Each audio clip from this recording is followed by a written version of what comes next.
I'll share one last piece, inshallah, because I know it's mad late. No, Sheikh. We're going to be here till Fajr time. What's going on? It's already like 3 a.m., right? A.m.? Allahu Akbar. MashaAllah.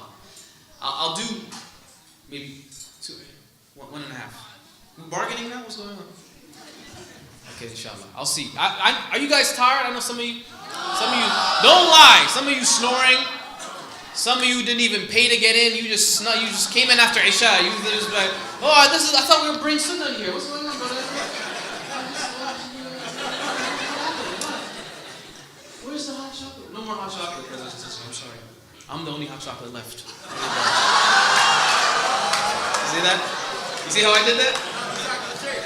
And you the chocolate sheikh. Very good. Alhamdulillah. We the dessert. That's it. Everything's left. That's it. You know what I'm saying? I'll share. Let's see how I feel, inshallah. Oftentimes I'm a person who loves history, and oftentimes when I reflect on the seerah of the Prophet ﷺ, I find myself trying to relate his experiences to my own. I'll give you an example. If the Prophet ﷺ, don't be stingy, come on, sallallahu alayhi wasallam, if the Prophet ﷺ lived in Virginia, which area do you think he would live in?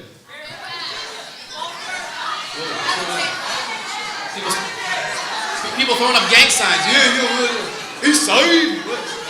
Huh? Where? Falls Church. Okay.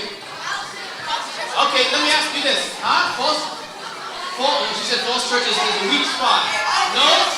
What's wrong with Falls Church? It's Falls Church. Over here. Oh, I thought you were doing this like it's bad. Okay. We in Falls Church. Okay, so we gotta represent. Okay. Now, if the Prophet ﷺ drove a car in 2017, what kind of car do you think he would drive? A Beamer? Ferrari? Allahu Akbar. Getting to Ferrari fast in a Ferrari. Allahu Akbar. What do you think he would drive? A Corolla. Allahu Akbar. Corolla became Sunnah. MashaAllah. Everybody drives Corolla. Chevrolet? What's so special about a Chevrolet? Why would he drive a Chevrolet? Honda Accord. Maybe he'd drive a hybrid. Would he even take a car? Maybe would he take public transportation? What do you think? Too many crazy people on public transportation, huh? Uber? You would Uber? Carpool Uber? Let me ask you this. Okay, thank you very much. Your time is up. Thank you. It's my turn. Okay. This became a karaoke. What's going on here? This is my thing. All right. If the Prophet ﷺ lived in a house, what type of house do you think he would live in? Would he live in the projects? Bungalow? Apartment? A mansion? Do you think he would live in a mansion? Do you think he would live in a one-bedroom apartment? A basement apartment? I would live in that. Come on, why you gotta live in a basement apartment? What's going on? Basement got rats and all that kind of stuff. It's interesting to think about, okay? Do you think the Prophet ﷺ, if he was around today, do you think he would have social media? Why no? Do you think the Prophet ﷺ would have Facebook?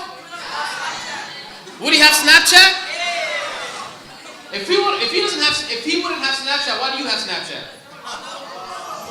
I'm saying, if you think it's that bad, let me put it in context. When the Prophet ﷺ was alive, he utilized the modern communication methods of his day, right? He would send different messages to the different emperors. He would use stamps. He would use the different mechanisms that were available to him at the time. So I think it's a bit naive to assume that he wouldn't have social media, right? Because the Prophet ﷺ utilized the mechanisms of the day. These things are important to think about, because oftentimes when we think about the Sunnah, it's something that happened, and it's not something that's happening. It's not something that's still occurring in our lives today. But the Sunnah is the Prophet ﷺ is something that was meant for the end of time. It was meant for all of us until our final days. So I want to share this piece with you, inshallah. And it's a piece that I wrote because I often think about what would it be like if we were amongst the Prophet ﷺ today. I'll share this final piece, because I know it's getting late, inshallah. This piece is called Prophet Amongst Us. If you're not careful, The media will have you hating the people who are oppressed and loving the people who are doing the oppressing. The fact that Islam gets so much press today is like a curse and a blessing. A blessing because nobody can say on the day of judgment that they didn't hear this message, and a curse because we were the ones who were supposed to be delivering it to the masses. And here we are, trying to sell God to a world that is godless, content with chasing the pursuit of happiness in arms instead, burying little baby girls in these shallow graves of Instagram fame, selling breasts and thighs like KFC. We have lost all shame. Today, you cannot even call immorality by name. The idols of yesterday have been replaced by the American idols of today, and we can comfortably say that tribalism and racism are here to stay. A black man is still considered less than a white man on any given day in every single way. We have lost our way, gone astray with so many freedoms, yet we are locked in a cage. For this dunya has no friends, only one night stands, and we keep getting screwed, chasing mirages in the sand, and there is no way out, no control, alt, delete, no disconnecting from this matrix. It is stuck on repeat and repeat and repeat and repeat and repeat. No more books of guidance, no more messengers to meet, no more wahi from the skies. Our connection is so weak, and we've been given everything that we need to be convinced, but it's so hard to fight ignorance when Abu Jahl still exists, because I'm tired of feeling different, tired of apologizing for what I didn't do, tired of trying to explain the truth to buffoons who just want to tie me in a noose. I'm tired of feeling tired, knowing that I could be doing so much more, but I'm a coward and a sinner, and I don't even know if I deserve to even really have my last name. Trying to uphold the principles of a man whom the angels praised, and sometimes I wonder if my prophet were alive today, would this world we see today still be the exact same way? Sallallahu alayhi wa sallam. May Allah send him blessings and peace. Because if our prophet had a passport, I wonder what would be his nationality. Would he be a Saudi? Would they call him a Wahhabi? Would he enjoy the luxuries of all these royal families?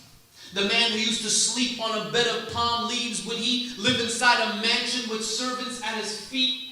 And I wonder, what would be his stance on foreign policy? Could he eat knowing how many children died from poverty and invading armies, dropping bombs indiscriminately, harming innocent moms, killing for fun? The man who taught us that this ummah was one. Would he educate and eradicate ignorance with his tongue, or pick up a gun to anyone who said that God was not one? Sallallahu alayhi wa sallam. But tell me, how could this be?